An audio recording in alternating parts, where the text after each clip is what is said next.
should the Warriors break up the big three if they don't make the playoffs? Right. And do what? Yes. I mean, what? If my thing is that look, everything that Klay said about Draymond is true. They would not have won those 4 championships without Draymond. Draymond allows his emotions to get the best of him a lot of times in games, and it ends up costing his team. And it's not a good look because he said he was going to change the behavior, and the behavior hasn't changed. With that being said, you can't measure. See, if you just look at a stat sheet or a box score to try to measure Draymond's value, you're doing a disservice not only to yourself, but to him and his role for the Warriors. He's much more than a box score. He's much more than points, rebounds, and assists.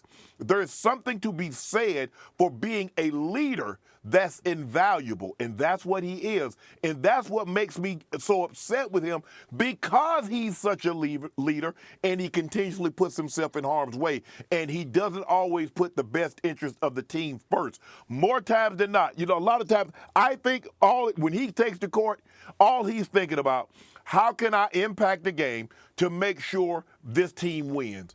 But when you go and you get those unnecessary fouls and you get ejected from the game, how does that help your team? It doesn't. Shannon, and so, go ahead.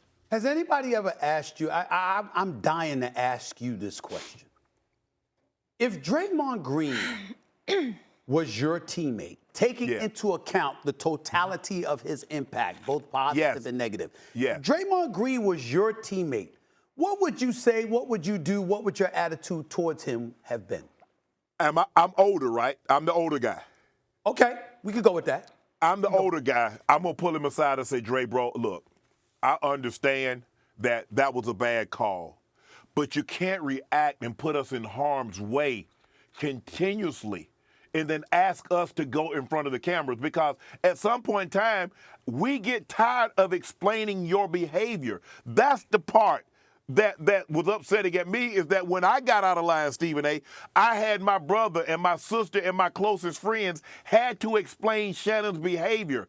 Shannon should always have to explain Shannon's behavior. Draymond, but Steph had to say, he was dejected. Klay has to come on and be very diplomatic and say, and then Steve Kerr. But at some point in time, Draymond, come on, bro. I believe Draymond can go up to the edge, Stephen A., look over without stepping over. Far too many times he's gone to the edge, and instead of looking over, he stepped over. All right, but here's a more dicey question. Okay, so you say that to him. Yeah. And like you said, then it happens again. Right. What do you do then? What would you do? What would you do? I'm talking to champions. He's a 4-time champion. You're a 3-time Super Bowl champion. I'm talking from a champion's perspective. And he's going to be a Hall of Famer. By the way, America need to get over that. He's going to the Hall of Fame. He's going to be a Hall of Fame. He's going to the Hall of Fame. You're in the Hall of Fame. What do you say if, again, like you brought up the word repeated. So if you spoke to him and it still happened, what do you say? Stephen A., I'll be honest with you. I think the best thing that someone can do for a guy like Draymond is to be in an older position and get him before he gets like this. It's harder to untrain a behavior than it is to learn a behavior. You see, it's gone now. I mean, because I don't believe they had veteran guys in that locker room to take Draymond aside and say, bro, your behavior is unacceptable. Now he's gone too far. I would have had to be there in the beginning and see him start to veer off this path and then be able to pull him aside and say, come on, Dre, we can win this thing, but we need you. And we can't have you because you see what happens is, I'm sorry, Stephen A. What happens is that you never accept anything in a win you wouldn't in a loss. Mm-hmm. You see what happened when they lost game 5, 6, and 7? Yep. you thought that behavior was unacceptable. Am I correct? Yes. That's when the time you should have corrected. Say, Draymond, Bob Myers, who's working here with us.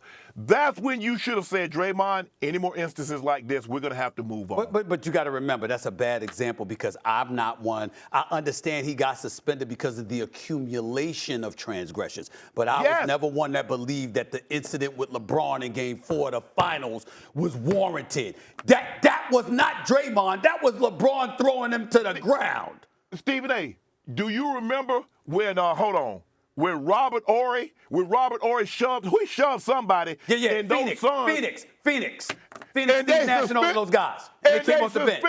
And they suspended them. Yes. You I didn't like that either. By the way, you bring up that example, Shannon. Phoenix might have won the title that year if those suspensions hadn't happened. With Amari and Matrix, all of them, Joe Johnson. So the precedent had already been set. So you can't see, and that's the thing when I tell people all the time when they say Connecticut, never put yourself in a situation where you need a call or a call can go against you that could potentially, people say, that cost them the game. You're talking about the women's game. Yeah, right. With Paige at the end, yes. Right. So what you do is that you don't put yourself in that situation. Yeah. So you get back and say, so Stephen A. and I having a discussion 10 years to 15 years later, man, if Draymond hadn't have done that, if Stoudemire hadn't run on the court, because I believe you're right, Stephen A. I believe the Suns that was the team right there. That was their chance. That could have unseated the San Antonio Spurs. We got to leave it there.